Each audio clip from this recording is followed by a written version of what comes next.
Professor Hutchison, we are talking about this brief the ACLJ is filing today. We should get confirmation any minute from our attorneys that it is officially filed at the appeals court in Georgia. And this is on the issue of Fani Willis's disqualification. Judge McAfee in the lower court had allowed her to stay on the case if her assistant, Nathan Wade, that special prosecutor in the case, was removed. But the language within his order was very condemning, almost gave a pathway for the appeals court to remove her without even having to do any sort of new fact-finding. It's all there. He said the odor of mendacity lingers. He talked about many things that may have not been legal that she did. And he said even at best it was improper. Absolutely. So there is a clear and unmistakable record which suggests an actual conflict of interest, and secondarily, the appearance of a conflict of interest, and that destroys the integrity of the judicial system. Keep in mind that a prosecutor is supposed to be impartial. A prosecutor represents the state sovereignty of Georgia, and the prosecutor is basically charged with finding justice. Here, I think the facts suggest that Fani Willis and her boyfriend, Mr. Wade, engaged in actions which were designed to interfere with the 2024 election. And I think the Georgia Court of Appeals basically should disqualify her. And I think the facts in the record support that. And I just got word from our legal team, from Ben Cisney, that it has officially been filed. So our brief is in at the appeals court at Georgia. And now, as I mentioned in the first segment, that we filed this not just as the ACLJ, but on behalf of our members, those of you that are champions, those of you that are donors to the ACLJ. We file on your behalf. These actions that we take are because you are a part of this organization, this grassroots organization. And if you get a chance this afternoon, I would encourage everyone to go read. We'll have a blog up shortly. We were waiting until it was filed, but there will be a blog up on aclj.org that goes over some of what's in the brief, but it also will link to the brief. And it's really important to read the words that the ACLJ is filing at the court, because on the surface, it can get caught up in this is just Trump versus the legal system. But really, why we have to file in these cases is because it has implications much broader than just President Trump, even though it is a very serious matter. But when you read this, the critical need, this is from our brief on page 4, the critical need for integrity and values served by the application of conflict jurisprudence applies with special force in this case. To be sure, these principles must and do govern in the prosecution of anyone.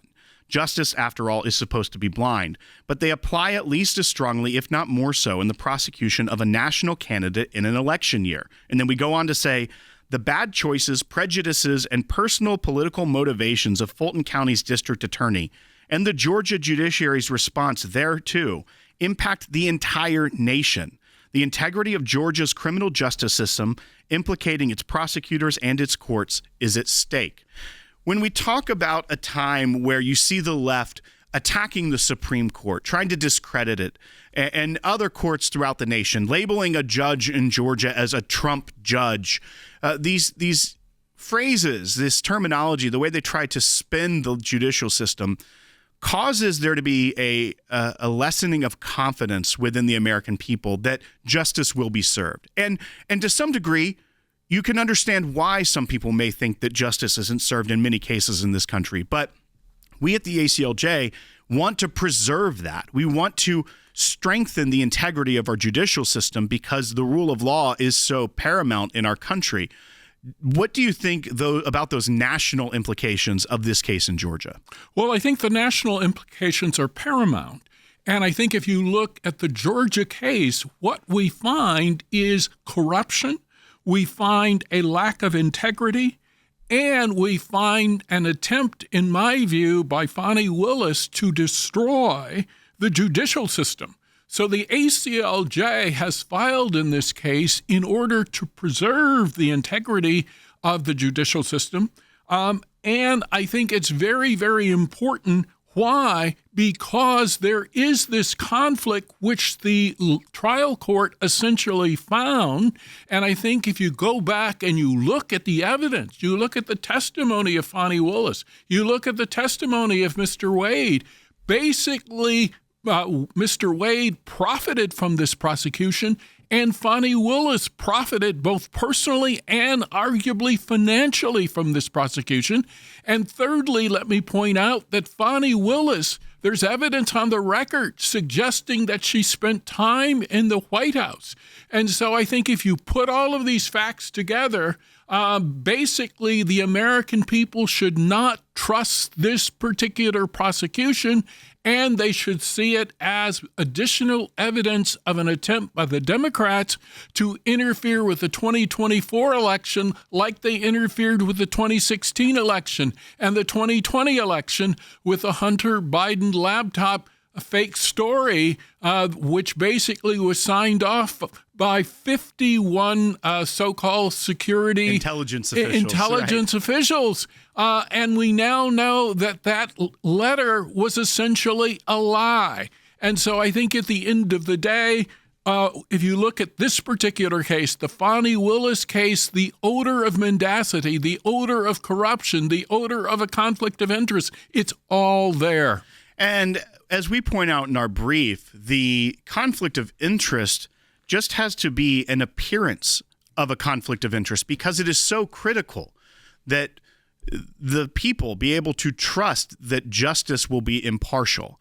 And we point this out. We reference 2 Georgia cases, so it's always important, obviously, when you're talking to a state court to reference their own judicial precedent. And what here we reference 2 cases, Golden versus State and also Conley versus Arnold, which were 2 Georgia cases that dealt with disqualification. And I want to read this section. It's on page 7. It says, the Georgia Supreme Court further clarified, so that's clarifying from Golden versus State, in a similar factual situation, that when an appearance of impropriety exists, no representation should be permitted, regardless of whether there is evidence of wrongful intent. In other words, an appearance of wrongdoing alone is disqualifying. And when you take that with the words of Judge McAfee, in his opinion, which he released keeping Fani Willis on the case, but getting rid of Nathan Wade, the special prosecutor, it appears that he did make the incorrect judicial ruling based off of Georgia Supreme Court precedent of there being just an appearance of impropriety because he himself said there was an odor of mendacity lingering, that the remedy of just taking part of the prosecution away doesn't remedy that odor of mendacity. Absolutely. And furthermore, there is Supreme Court precedent which suggests that Fani Willis should be disqualified. And so if you look at the United States Supreme Court decision in Young versus the United States Supreme Court has noted that some errors are so fundamental and pervasive they require reversal without regard to the facts or circumstances of a particular case. An error is fundamental if it undermines confidence in the integrity of the criminal proceedings. And so if you look at the action of Mr. Wade, if you look at the actions of Fani Willis, they have in concert worked to undermine the integrity and confidence in the criminal proceedings in this case. The criminal proceedings in this case, in my opinion, are designed to profit Fani Willis and Mr. Wade, both financially and personally. And I think the American people should not have any confidence in this particular prosecution. Hence, the Georgia Court of Appeals should reverse this particular case, remove Fani Willis, and perhaps collapse the entire prosecution with respect to Mr. Trump. In addition to which, there is the immunity decision, right, which is hanging out there. And many of the actions that Mr. Trump engaged in were arguably official acts, and official acts, particularly protected by the Constitution, are subject to what? Absolute immunity. And therefore, a state can't criminalize the actions of a president if they are acting officially. Absolutely. But that issue we'll have to talk about next year, because we are not going to get a ruling on this probably before the end of the year, because they're not hearing the oral argument on it until October. And then the ruling will come early 2025. And depending on how that goes, we'll see if they even need to get to the immunity issue. But folks, as we just explained here with this critical brief we filed today, we are fighting each and every day to defend life and liberty, both here in America and abroad. We would love your support of the ACLJ during this Life and Liberty drive. You can go to aclj.org and have your tax-deductible gift doubled during this month of July, aclj.org.